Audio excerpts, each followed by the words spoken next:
Virtually everyone on the earth, regardless of religion or nationality, recognize that there is some form of battle raging in the world around us between the forces of good and evil. A colossal struggle between light and darkness, truth and error, oppression and freedom, right and wrong, and ultimately, life and death. What is the story behind this glaring paradox? Many religions, including the Bible, teach that beyond the three-dimensional veil of our physical world we see, there's another very real spiritual world we cannot see. In this unseen realm ever about us, we see a titanic battle raging between the supreme righteous hero and the ultimate evil villain. The big question is, who are these primary players? And how, where, and when did this cosmic crisis begin? This is the greatest mystery of the ages and the most amazing true story that has ever been told. This crisis now involves every person on earth. Yes, every person.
Human history has been riddled with scenes of war, and every person has experienced conflict. But to understand the origin of evil, we must travel back in time to the very first war of the universe, because this battle did not occur on Earth. Before our world even existed, there was a war in heaven. Even the words war in heaven sound like the ultimate paradox. It's almost unimaginable to us that there could be a battle and strife among God's perfect beings in paradise. What could have caused this celestial conflict? Thankfully, an ancient book called the Bible gives us enough details so that we can piece together the astonishing account. Although tragic, it's also an incredibly tender love story that reaches down through the ages, personally touching you and me and every individual on earth. Our story begins long ago in the very capital of the universe, in a place called heaven that was filled with angelic beings who delighted to do the will of God. Under the Creator's just and loving government, all of heaven enjoyed an existence of happiness and perfect bliss. The Supreme Prince of Heaven and Commander of the angels was the all-powerful and loving Son of God. Most know him by the name he took when he came to earth, Jesus. He was one in purpose and mind with God the Father.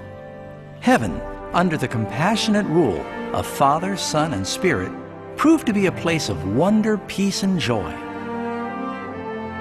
To carry out the commands of God, the Trinity was surrounded by a virtual ocean of countless ministering spirits called seraphim and cherubim, or more commonly, just known as angels.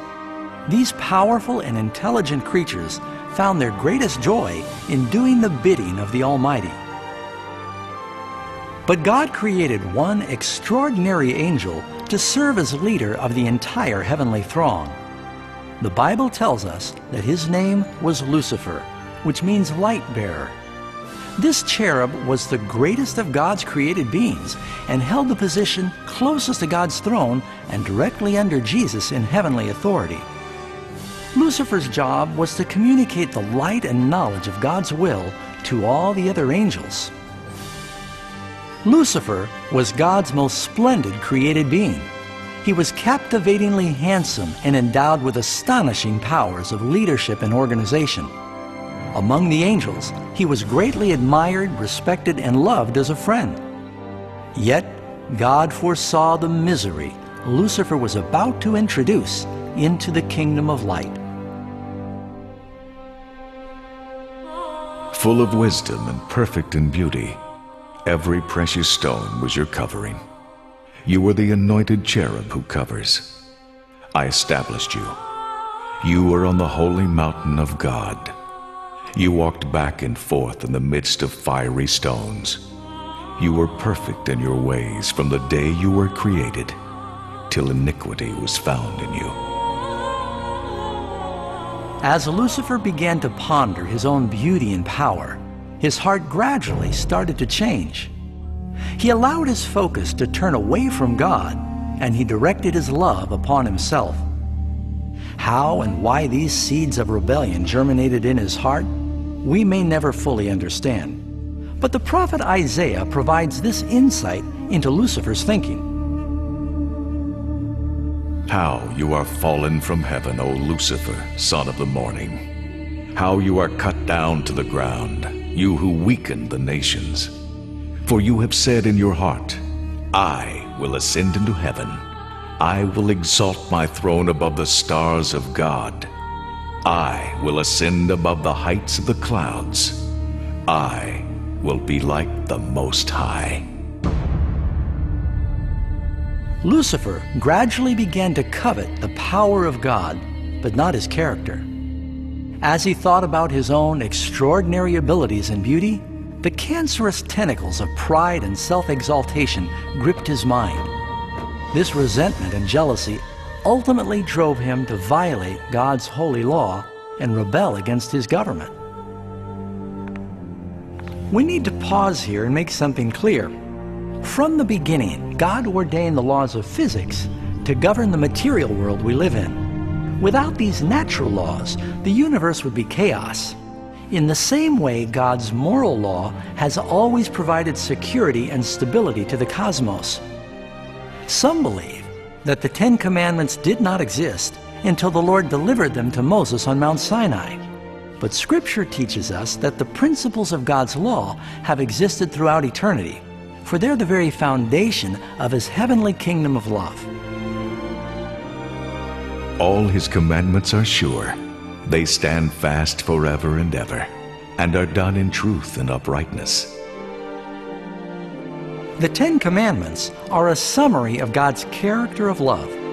The first 4 commandments describe who God is, His power, His territory, and authority. The last 6 describe what God is like, His honesty, His purity, His faithfulness.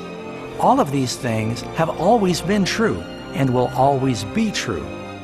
Now, for the first time in the history of eternity, Lucifer began violating these perfect principles. Lucifer knew if he was to ever share the power and status of God, he would need support. So he went to work. He began to deviously circulate among the other angels, planting seeds of doubt and discontent regarding God's leadership. At the same time, he would subtly highlight his own virtues. He insinuated that God was abusing His divine power, and His law was restricting the true freedom and happiness of His creatures. With his clever reasoning and unrivaled powers of influence, Lucifer managed to persuade a great number of the angels to join him in his mutiny. Perhaps you're wondering, how could so many intelligent angels be duped into following this deceiver?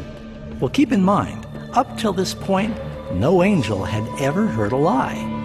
And at this early stage of the rebellion, the angels did not realize how obsessed Lucifer would become with acquiring the position of God.